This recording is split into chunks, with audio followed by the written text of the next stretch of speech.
The world has watched the violence unfold in France in recent weeks. During the protests against the pension reform and the crackdown on demonstrations against new water reservoirs in the west of the country, police have been filmed using force. Interior Minister Gérald Darmanin is being grilled in Parliament this Wednesday on whether this force has been unacceptably violent. He's blamed the violence on rioters and the far left, who he accuses of trying to destroy democracy. The far left and the extreme left want chaos and have called for public buildings to be burned and for police and gendarmes to be murdered.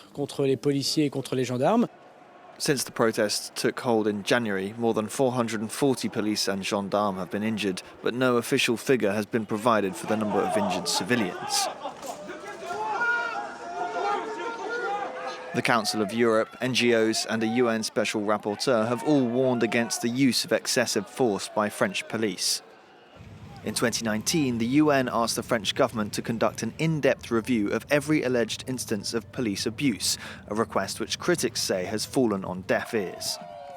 Darmanin said on Sunday that since the start of the protests, internal inspectors have been looking into the actions of 38 officers and gendarmes.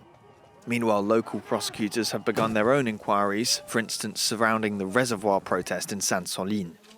Je lance un appel à témoins.